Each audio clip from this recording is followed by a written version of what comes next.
At this time, I invite you to join me in welcoming the Honorable Jose Joy Torres as he delivers the 2015 State of the City Address. Please rise.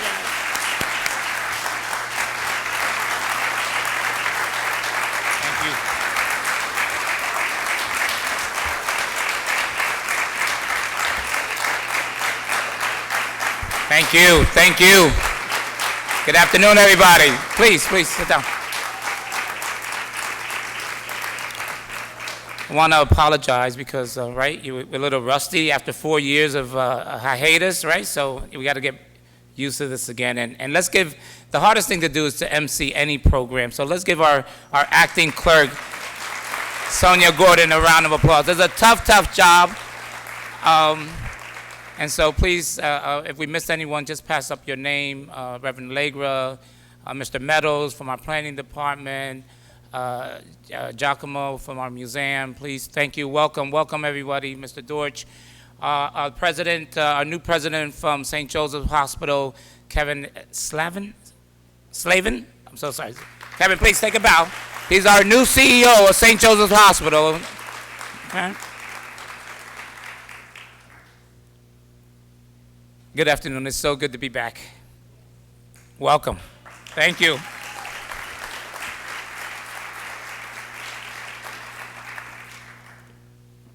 We could follow the booklet through, it's actually being posted. I'm only actually going to highlight the stuff because I got an interesting email.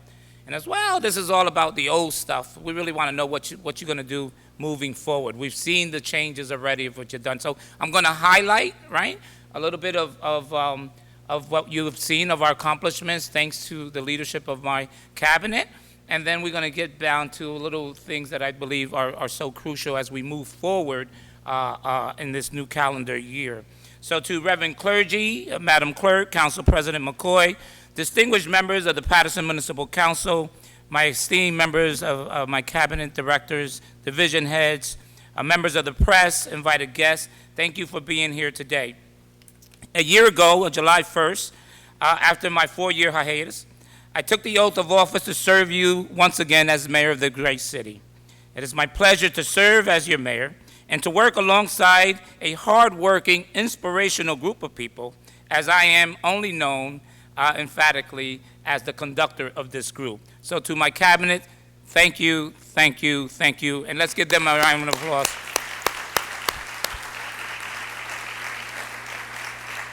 You know, accomplishments and failures are important because of who you share them with. And over this past years, we have shared our accomplishments as well as share our failures. So please allow me this opportunity to sincerely thank once again the members of my administration for their hard work and dedication to the citizens of Paterson. Thank you, muchas gracias. I believe we set the tone of a team that has hit the ground running. We've remained steadfast in our commitment to serve the citizens of Paterson. Today, we have cause to celebrate, as much has been accomplished throughout the year. The office of the mayor, along with some setbacks, have seen accomplishments, and we are one of the first municipalities in the state to support ending veterans' homelessness, publicly supporting President Obama's immigration reform, and make part of a group of 3 mayors, the big 3, Newark, Jersey City, and Paterson, ensuring intelligence and enforcement in our Route 21 corridor initiative and curtailing the interjurisdictional crime. At the office of the mayor, we've also seen many weddings, the creation of a new reentry program for our citizens returning from incarceration. The dissolution of a wasteful agency, the MUA, the possibilities of being our own energy aggregator, and the resurfacing of many of our main roads. The resurfacing of our roads was one of my main objectives as mayor, and one of the needs of our citizens, one that many of our citizens expressed highly importance. And quite frankly, as the county seat, it is important that we provide the more than 50,000 riders that traverse our streets with safe roads. It seems to me that a city of our stature needs to build on not only pathways to prosperity, but roads to self-esteem, with our citizens finally having the roads and the quality of life they deserve to live in.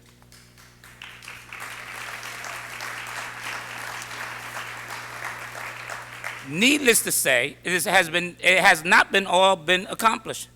In the next fiscal year, we anticipate to close $1 billion federal mandate to remediate our combined sewer overflow system. The first phase of this has a price tag of over $30 million, Councilmember. And that's what we'll be facing in this year alone. We have taken aggressive steps to manage this already, and there are currently conversations between the big three cities and the Passaic Valley Sewage Division with the EPA Regional 1. And currently, there's a Senate bill that has been presented in place in Paterson that hopefully will help us address this in a regionalized manner, but also would also allow us to expand on our infrastructure as it relates to our light rail. Years ago, we had undertaken a study that will allow us to connect from Upper Passaic County through Haledon, Paterson, and Hackensack, that allow us to tie into the Secaucus Junction, which will be the gateway into Jersey City and Hoboken, and then actually taking mass transportation to the airports. This initiative has seen, we have taken the dust off of it and has seen some light, in as much that we had just received a grant that we have passed it on, thanks to the council members. We have passed it on to Passaic County that will allow us the transferring of development rights from the Highland Commission along our route, our light rail corridor. This would have a significant impact throughout the city of Paterson, thereby creating 3 major hub stops through the light rail and moving mass transportation from Upper Passaic County to the county seat and to the rest of the region. As well as I want to thank Senator, Business Administrator Nellie Poe, Senate President Sweeney, and Senator Sarlo for some recent bills that they have sponsored, that has moved its way through the legislature, that will allow not only the creation of a land bank program that will give us Paterson the ability to take control of abandoned and foreclosed property, but then put them on a market for use, and those proceeds will go towards redevelopment. That will allow us to create a 30 million housing trust fund that will be utilized to create job training initiatives at the same time that we're rebuilding and rehabbing these properties. It would also allow us to put deed restrictions on them so that we maintain the affordability and not allow it to be flipped by investors and developers, and then we'd be back in the same situation 5 years that we are in today. So I want to thank the senator for that, as well as the 2 bills, that would help us to continue to fight crime that I will talk a little later when I address my public safety. And it will also allow the city, it would also allow the city to take control. As you know, thanks to the governing body, we were able to create ordinances that address our hotspots, and we have seen dramatically the reduction of the criminal activity regarding those 15 hotspots. But one of the other bills that allow us to take control as a city as a first class, that will allow us finally to regulate the hour of consumption and distribution of alcohol that we've seen that has plagued our neighborhoods for years to come. And we're not going to stop there, because as through the Municipal Alliance, you'll see that there's initiatives that not only to curtail drinking at an early age, and you'll see the posters, you know, parents that host lose the most, right? Especially outdoors graduation time. And also, I'm going to encourage Director Ivory through the Health Department and our health officers to present an ordinance to the City Council that will raise the selling age of tobacco to 21 years of age. So not only have we seen a reduction in crime, there's another tool that will allow our plate recognition system, thanks to this 3rd bill that has been presented, by our legislators that will allow us to give warning. The plate recognition system will allow us to give warning to the car owner, Councilman, almost like when we were confiscating the vehicles, to give warning, because 90% of the time, the individual who's coming to participate in whether it's commercial sex working or buying drugs, they're out of town, and their significant other, their parents, really don't know that their car is in one of these areas. So this bill will allow us to send warnings to the parents of the vehicles, because most of them are being leased, to say that their car has been spotted in these high crime areas that are known, that are detrimental to them, and give them a warning to allow them know.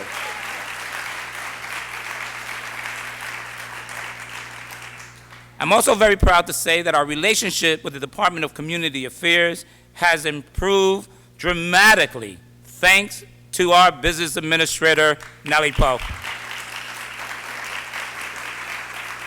Her due diligence and hard work secured us this year alone an additional $2 million in state aid, and it was the first time in a long time that Paterson complied within its 2% cap and adopted a budget within the 2% cap. And for that, thank you, Director Poe.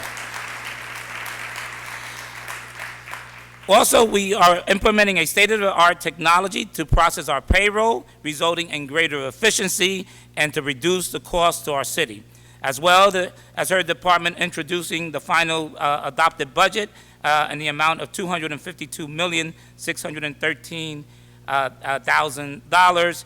And going back to the payroll and technology, I'm pleased to announce that I think at the next workshop, Council President, you'll be seeing that we have secured a merchant service that will move us, as Dominic put it, we will skip a decade that'll take us in, that not only will be allowing to pay electronically, you'll be able to go to our website, get your tax bills, and then be able to pay electronically. You'll be able to go and even pay your bills and your licensing through an app on your phone. So, and that'll be all at zero cost to the city of Paterson.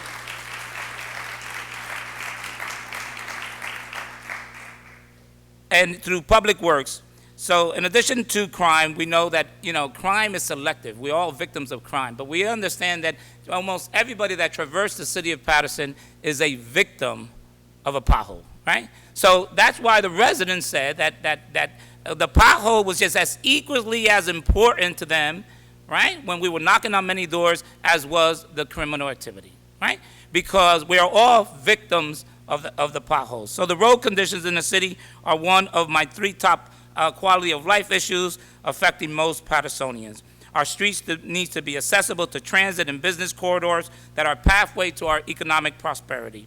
Director Manny Ojeda and the Department of Public Works has supervised and will continue to supervise our resurfacing of more than half of our city streets, 170 primary roads, and already we have addressed phase 1. This will be over 3 phases, which has a price tag, even though it is a very significant capital improvement investment. The way that we were able to monetize that value of that $37 million buy for 170 primary roads, 100% fully reconstructed, and this is talking about not just macadam, stones. We're taking video cameras of the piping to make sure. I know the question was that later on it won't last the durability. We'll be inspecting the sewer systems underneath before we do the construction to assure us that as soon as we actually fix the macadam, we don't have to break it back up. Right? Additionally, we have coordinated with all our utilities to assure that they're doing their work first, and then we will go out and then do it secondly, that then we could actually talk about that long moratorium of opening up our streets. Unfortunately, the utilities have a certain right-of-way to them, but we have an obligation. So this planning of this 100% road reconstruction is being done in coordination with our utilities to assure that we don't have to reopen them right after we repave them. Right? So I thank the Director of Public Works, Manny Ojeda, for that. In addition, we have secured already $1.8 million that will assist us in offsetting the cost of those resurfacing repairs as well. So the department has also, as you know, has started and soon will complete our new salt dome facility to ease the loading of trucks and increase the storage and preparation of storms. As well, the city has initiated the bids so that we could go out to bid for a new brine system. Not only is a brine system more economically sound, it also is environmentally sound, and it's a way that it has a less negative impact on our new roads. So we're investing in new roads. We know the damage that rock salt does to new roads. This water-based salt solution is basically what airlines wash down their planes before flying when the temperatures to defrost the planes. So this is at sub-temperature. You probably notice if you're on the parkway or the turnpike that you see white little lines on the roads, right? That's not a truck that's actually leaking something. That's the Department of Transportation applies that in preparation, 48 hours before a storm. And once the weather drops and this hits this salt solution, then it melts it, and it will allow us to not only be environmentally safe, but allow us to be better prepared for our storms in the near future. Thank you, Director Ojeda. Our city recreation camps had included this year 14 sports campsites that has been very successful in providing hundreds of children with summer enjoyment, as well as providing some jobs for our teenage population as peer counselors in those groups. Our recycling program continues to be very successful, even though we're yielding to the advice of our new president, McCoy, in which we're taking our recycling division and to coin a phrase from Emeralds, we're going to kick it up a notch. And so with our new salt dome, we have created a municipal utility recycling center, which is known as a MRF. So we will be able to get greater value out of our recycling materials, thus reducing what we're taking to our landfill. And the new bids that just came in for where we're going to be transferring our garbage has resulted in an overall savings of over $1.2 million this fiscal year. So I like to talk about cash for trash, right? So our efforts of recycling, we have to kick it up a notch so that way we reduce the waste, and then we're actually turning the recycling materials into cash because it's a cost avoidance, right? So I'm pleased to also announce that we've also allowed the addition, thanks to the governing body's approval, of 2 new salt trucks for our fleet to address it. In the next round of bids under the sanitation, we will also require that the successful bidder will have to incorporate plows on the garbage truck, so that way we'll have a dual applicability, not only if in cases of storm that they're picking up our garbage, and we know they do, they could also assist us by then just dropping down the plow and clearing the roads for us in participation of storms. In addition to that, we will be revitalizing our snow emergency route, and we'll probably be moving more to an alternate street, so whereby the day of the storm, whatever day your street cleaning is, that's the day you don't park on there, because we'll go curb to curb. We'll remove all the snow, and so that way we're not pushing the snow, we're actually removing the snow. Over the past years, the Department of Health and Human Services, under the energetic and capable leadership of Dr. Donna Ivy, has established many programs that will welcome, but the one that is really deep to our heart, and I know is very deep to Councilwoman Cotton's heart, because it affects us all, right? It is what I like to call, and what Councilwoman Ames used to call, is not a re-entry program, is a new entry program, in which we will be welcoming formerly incarcerated individuals. We'll be giving them 1 year of substance abuse and assistance while they're incarcerated, and we guide them right out with a 100% wraparound program with housing, job training opportunities, so that they could have a new entry back into society and welcome them back home. Thank you, Doctor. She's also taken measures to transform our health department, laboratory into a wellness center, and soon we'll be offering a full array of mental health services to the residents of the city of Paterson. The department continues to provide immunization for over 3,500 children and monitor lead poisoning. And our Ryan White program, which recently celebrated 20 years anniversary, continue to support excellent services for those who are infected or affected by HIV. Okay.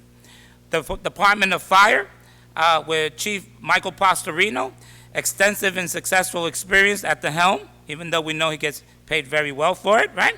I put it out there. Paterson's Fire, he's worth every penny, though. I'm going to watch this.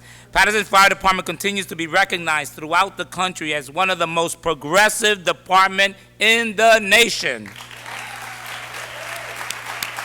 Thank you. Recently, we opened our new state-of-the-art fire headquarters at 300 McBride Avenue, which it has all the core divisions of the fire department located in one location. The fire department and the city of Paterson has entered into a partnership with our Office of Homeland Security. This is moving forward to this year.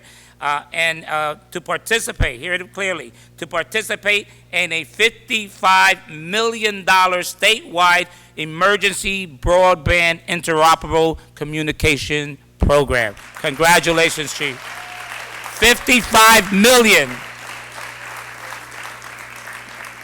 Paterson will host 2 FirstNet sites and will serve as the hub of the network throughout the state of New Jersey. And today, it was a good question that the council posed last week when they supported a resolution, council members, to support an application for a SAFER grant. Okay, I'm very proud to announce, and Assad is here from Congressman Pasquarello's office. Please take a bow, Assad. Thank you. That I received a call this morning from our congressman from Paterson, right, notifying us that we've been awarded $7.5 million, which will allow us to hire 49 firefighters.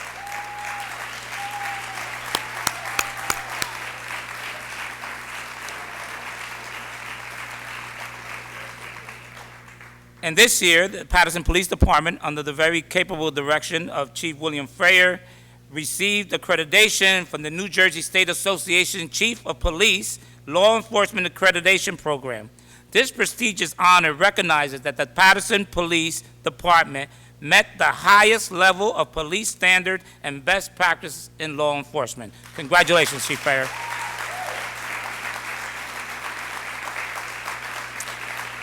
In a year, we have witnessed senseless deaths of 3 juveniles. The police department and its experience its experience under the leadership of Director Jerry Spezial, the city of Paterson has made a commitment to adopt new strategic community initiatives to stop senseless shootings in our neighborhood. And as a result of these strategic initiatives, this year, 2015, the city of Paterson has seen a drop in shooting of 54% and homicide by 45%. Congratulations, Director.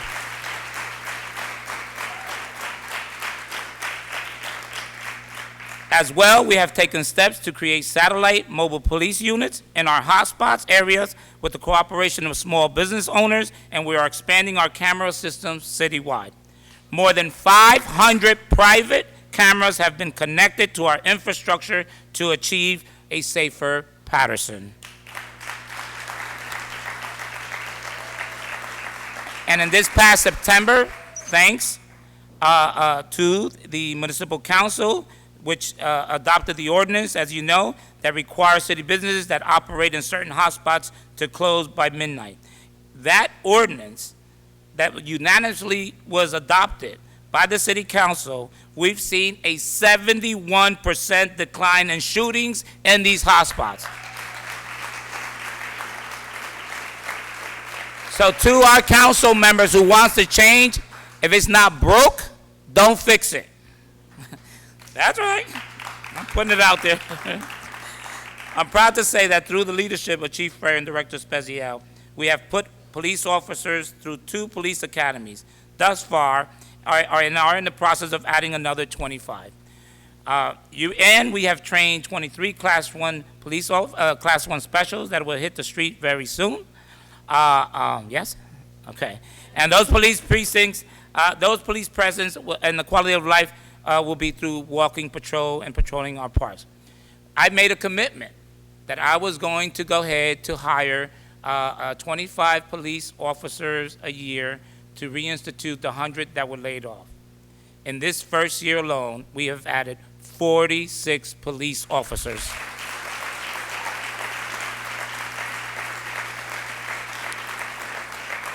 And moving ahead into 2016, we've already made an application under the Universal Cops Hiring Grant to add an additional 20 SROs, school resource officers, that will actually be situated the 10 months out of the year in our school facilities in an effort to combat bullying and work with our youth at risk.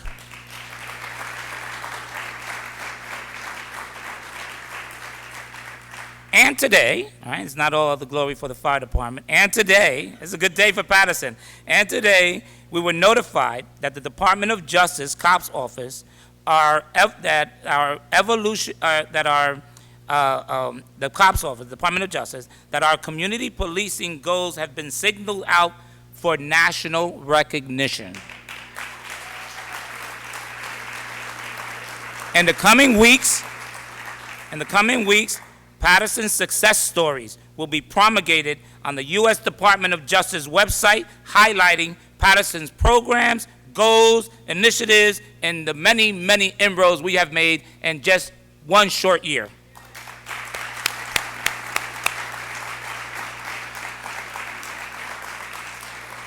Under the expert management of Director Barbara McLennan, the community development has reorganized and have accomplished major milestones throughout this year. We know that we were faced with many, and we haven't gotten all out of it.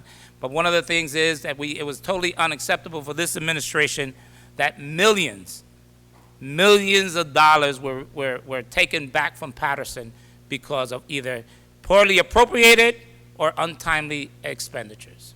Okay, and I'm glad to say that under the leadership of Barbara McLennan, we're back on our way to utilizing those hard-earned CDBG dollars.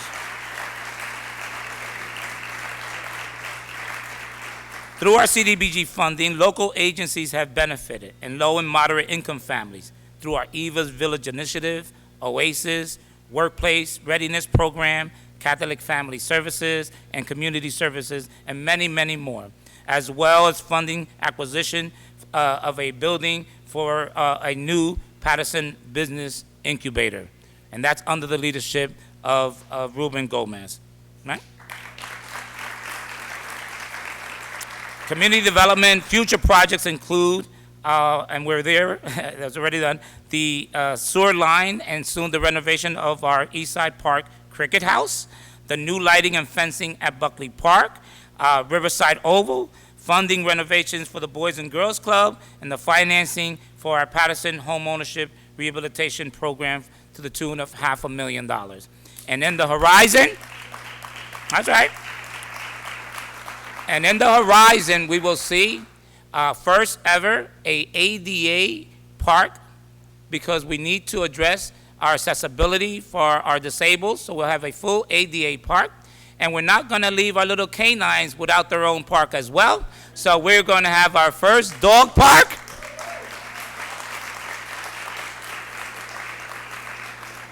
And we're going to see our first skate park. I am so tired.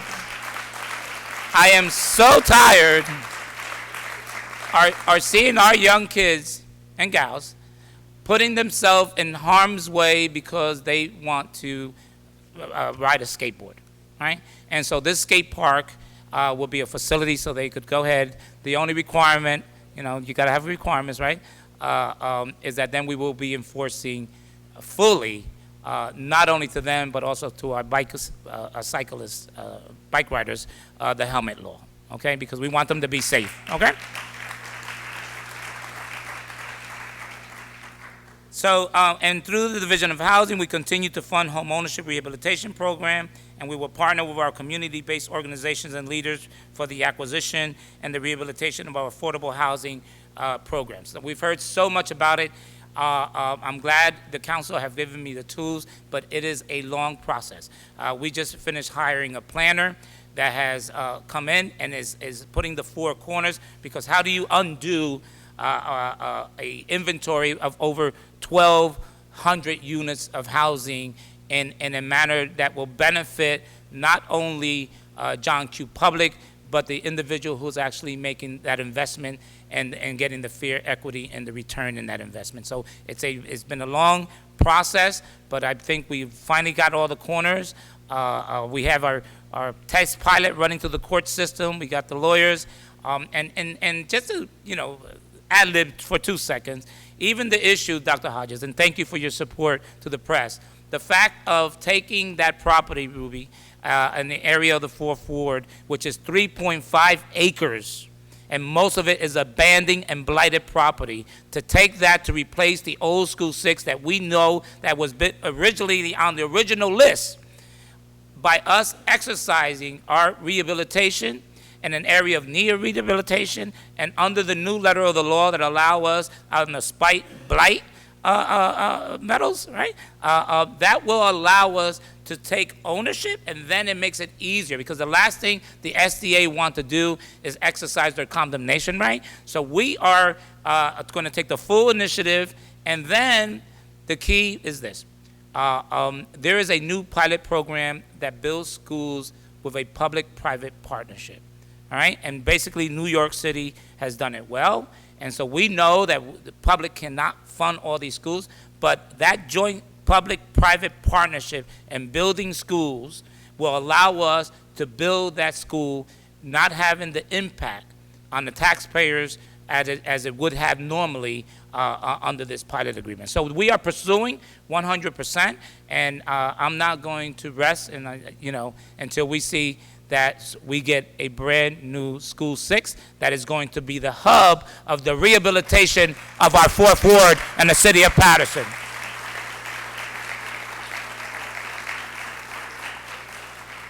So on July 1st, when I took office, I saw that to either build or rehab an existing building or just move your business were met with layers and layers of gridlock. And this is why I created a cabinet-level Department of Economic Development, because we needed to facilitate future investors with an easier navigation throughout city government.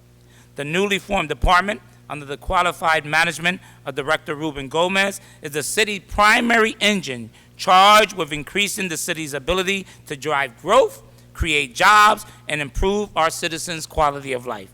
In partnership with the Paterson Restoration Corporation and the UEZ, the Paterson Recipe for Success Incubator is the city's primary vehicle for promoting economic growth. The Paterson Recipe for Success Incubator includes a 30,000 square foot commercial kitchen, which will house 4 kitchens and small jarring facilities. And this is located within the farmers market area. And this will allow us to not only experience more from the produce side, but the consumer side and the production side, all under this one incubator. So these 3,000, that's right, come on. So in addition to these commercial kitchens, we will have also workspace incubators where individuals entrepreneurs could rent space for professionals. Because one of the biggest, and I think Mr. Gilmore put it up on the Save Paterson 2 days ago, right, with his SBA award that was like 20 years old, but I ain't going there. But and the key is the old adage, right? It's not giving the fish, it's teaching how to fish. And through the Department of Economic Development and this business incubator and this reentry program or new entry program, we are teaching how to fish.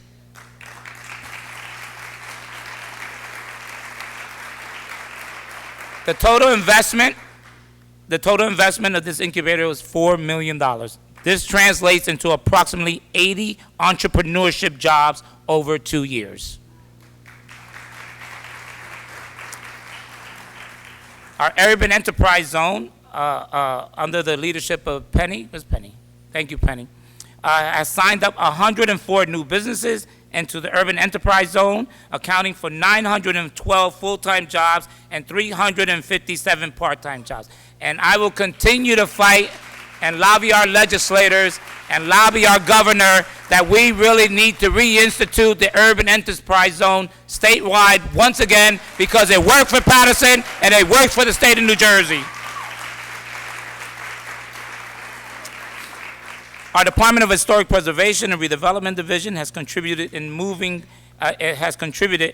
Parks Improvement Project along the Great Falls Historic District and a $3.2 million environmental remediation and rehabilitation of the Mary Ellen Kramer Park. Our Community Improvement Division, that's right, thank you, DeFranco. And we're going out to bid for Hinckley Stadium, just reviewing the specs now, so by September we should be out looking at the bids. And we're out to bid for the remediation of the armory,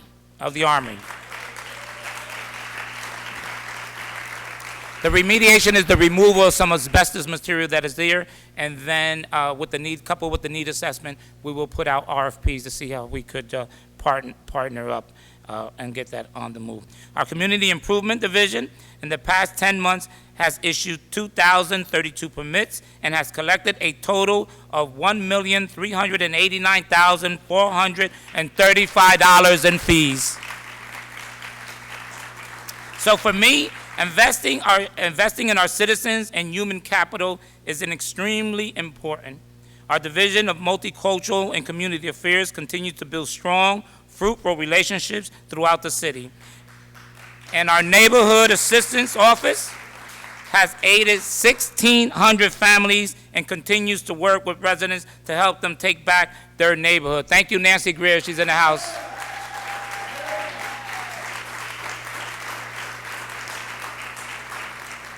Our Finance Department, which highly respected Acting Director Jim Tenho, and he's going to be around for a little bit, right? Has assisted us in preparing and approving of our fiscal year 2015 budget within our 2% budget appropriation tax cap levy, and that has been the first time that we've been able to achieve that milestone in a long time. Thank you, Mr. Tenho. And the automation and the automating of our accounting system will eliminate the manual calculations and the amounts due that are for collection for the upcoming fiscal year. I want to thank the governing body for allowing us to do that as we move to convert into a new financial software package. It's an investment, but it's a well investment will take us within our in our implementation of our 5-year financial recovery plan that we'll hopefully outline in the months to come. And then I mentioned it out already, and that will also allow us to finally run a little bit e-government with the acceptance of credit cards and debit cards and checks and paying electronically, so that we could avoid the lines and lines and the inconvenience to the taxpayers downstairs as they pay in their taxes or paying for their licensing fee. Thank you so much, Mr. Tenho. Our Department of Law, with the energy of Corporation Counsel Dominic Stampone, a notable achievement, and it's no surprise because not only is he a member of the court or the judiciary system, but it's no secret to anyone that Dominic is also a mayor. So I think that balance of understanding government from a legal standpoint of view and understanding it from an administrative standpoint of view, I think we get two bangs for our buck, and for that I want to thank you, Dominic. So in the past year, we've been busy. We have all these vacant and abandoned properties. Code enforcement, the commercial hours of operation. And so as we know everything, we have to dot the I's and cross the T's and make sure that we assure and we meet our letter of the law. The Parking Authority, under the experienced leadership of Director Perez, has installed new meters downtown, and the area was very instrumental in our IHOP lease and in partnership with Caterina Viotes and our Southern City partners. Well, thank you. That allowed creating 120 jobs for Paterson residents. Thank you so much, Tony and Kat. Thank you. Yeah. The authority also, as you know, we donated we donated the triangle portion. We etched out in respect for those that led us in the Underground Railroad, and so that was in partnership with the Parking Authority and also the expansion of our Motor Vehicle Commission, and that's due to Parking Authority, Tony Perez, and Senator Nellie Poe. Thank you so much. The expansion of the motor vehicle within our site of our Parking Authority has made Paterson's Motor Vehicle the regional office in the state of New Jersey. Congratulations. The Housing Authority, under the expert of our Executive Director, Irma Gorm, is a proud community partner with over 74 years of developing and administering affordable housing programs in the city. We currently provide over 3,575 support families through vouchers and apartments, and that's low-income housing. So give her a nice round of applause. Thank you.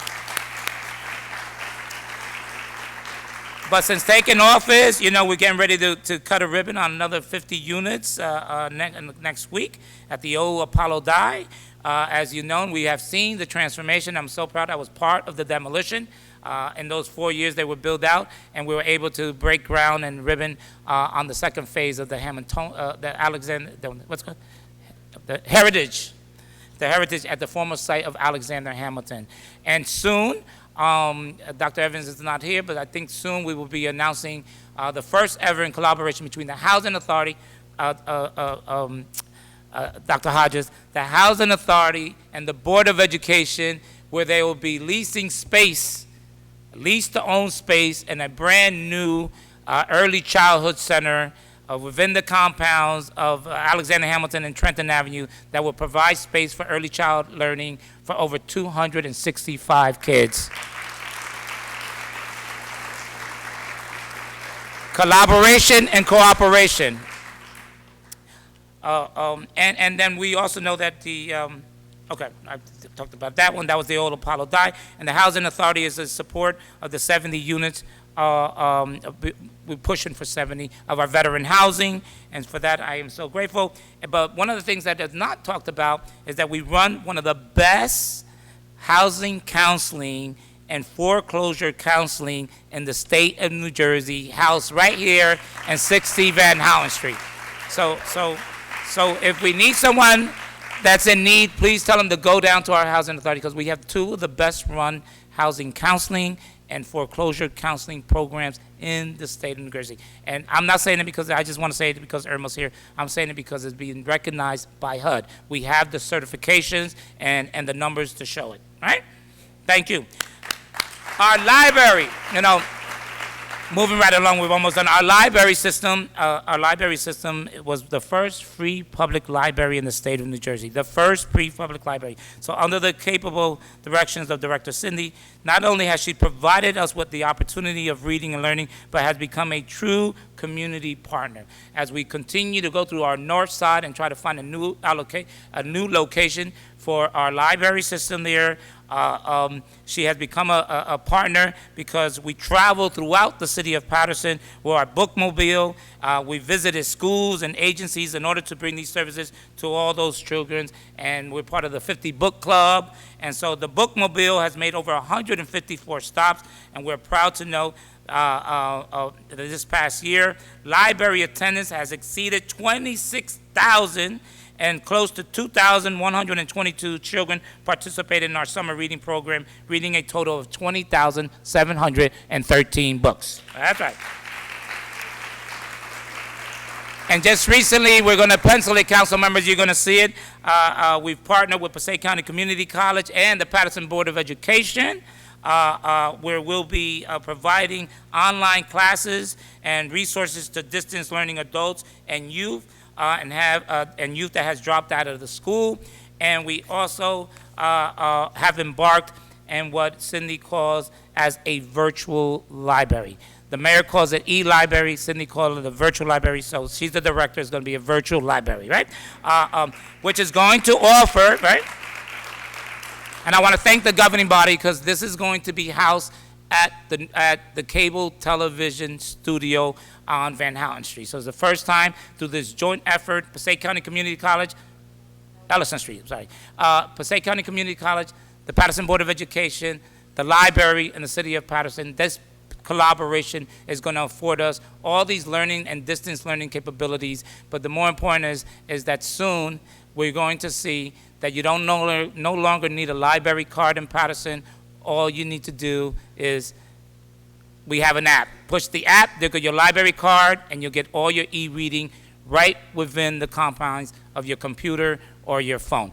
The good part about this to our educators is that now, because we're part of a Passaic County consortium of library, we now have unlimited resources that now could address the needs of our individual schools through electronically and this e-library. So we have expanded our resources within our library systems and all 33 of our school facilities, right?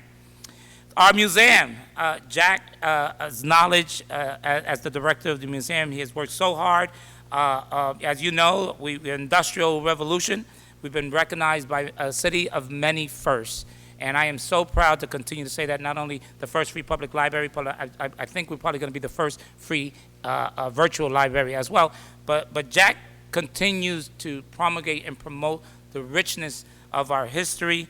The museum has been visited by over 17,517 visitors. It continues to grow now because we're part of the National Park Service, so we're seeing an increase in enrollment of those individuals reporting to our visitor center, and so that is very good. So I'm going to leave something out. One of the newest things that we've been working on is there's the conversation right now in order to continue to promote our historic and industrial revolution as a city of first. We know that the first submarine was invented by an English teacher named John Holland, and it's located, one of them is located in our museum. And so we have entered into discussions with the group that has ownership and possession of the USS Sling, which was a World War II war memorial given to the state of New Jersey that is sitting in the Hackensack River. And we have embarked on a campaign of Save the Ling. And part of saving the Ling is to move the Ling from Hackensack, return it to, bring it to the Passaic River, adjacent from where those students unearthed or resurfaced the Holland 1. I think that's what it was called, Jack? The Holland 1. And what better way to have an historical interpretation of having the birthplace of the first submarine and have the only World War II war memorial in New Jersey right at the historic Great Falls National Park.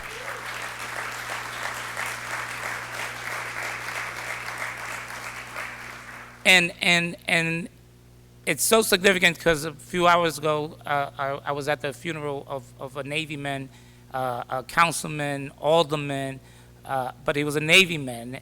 And not too far from where the location where we want to put this Ling, sits a veteran memorial that's actually named after their family. So this is to be a tribute that I'm embarking, not only because it's going to be part of the Veterans Park, but also because it's part of the Hayden and Kenny Hayden, whose soul we laid to rest, was a Navy military man during World War II. So what better way of marking a tribute to that family to add the actually submarine to that Veterans Park. And the last part of moving forward, because it evolves around the museum and the historicness, Alexander Hamilton's vision was to harness the power of the raceway, harness that energy to move us from an agrarian society into an industrial society. And that's where the sum was created. And so just recently, we had some very, very good conversations with the Board of Public Utilities that because we were able to dissolve the Municipal Utilities Authority, we are now moving to enter into partnership with the Board of Public Utilities, the state of New Jersey, the federal government, where we will be our own energy aggregator and operators of the hydroelectric plant.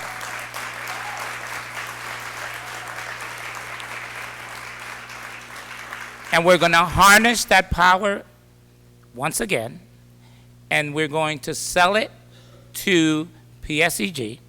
Then we're going to buy it at a lower rate than we're paying now, and it's going to apply to a grid that's going to support the entire national park service, right? But we extended the borders so that it also includes the International High School. It also includes John F. Kennedy High School, that it would be the first time, in conjunction with the feds and the Board of Public Utility, that we will be presenting from a public safety aspect, that would be an area that would be 100% blackout proof. We will never lose energy ever again because we were able to switch the grid and power it from the same energy that we'll be producing through the hydro plant in our great city of Paterson. So every opportunity I get to remind myself and members of administration that if you love what you do, you'll never work a day in your life, right? I believe my administration believes in Paterson future. And although the city has a history of struggles, we also have even a longer history of success and splendor. It's human capital being its greatest asset. My goal is to continue to advance in good governance, helping to bring our city closer to its great destiny. It's up to us to leave a legacy that is humane and compassionate and filled with prosperity for all those who come after us. The value of our time is measured by how we spend it and whom we choose to spend it with. And I have chose to spend it with you.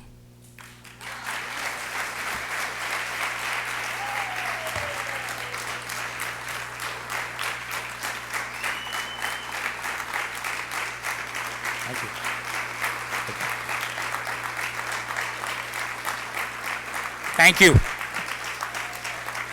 And true to what my cabinet members, in closing, true to what my cabinet members know, right, every meeting, I read from a passion, I read from a devotional book, I encourage anybody, John Maxwell.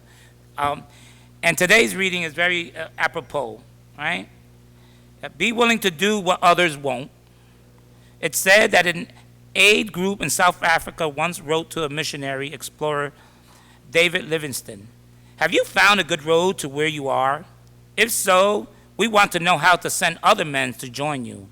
Livingstone replied, "If you have men who will come only if they know there is good roads, I don't want them.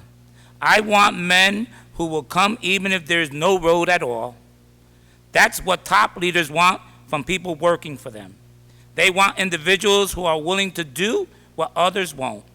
Few things gain the appreciation of top leaders more quickly than an employee with whatever it takes attitude. They must be willing and be able to think outside of their own job description. Be willing to tackle the kind of jobs that others are too proud or too frightened to take on. Few things are more frustrating for leaders than having someone refuse to take a task because it's not his job. In moments like those, most top leaders I know are tempted to invite such people to be without jobs altogether. Good leaders don't think in those terms. They understand the law of the big picture. From the 21 irrefutable laws of leadership, the goal is more important than the role. A 360-degree leader's goal is to get the job done. to fulfill the vision of an organization and its leaders. That often means doing whatever it takes. As a leader moves up, that more often takes the form of hiring someone to get it done. But leaders in the middle often don't have that option. So instead, they jump in and get it done themselves. I urge you to join me and continue to rebuilding Paterson on its path to prosperity. Thank you. God bless each and every one of you.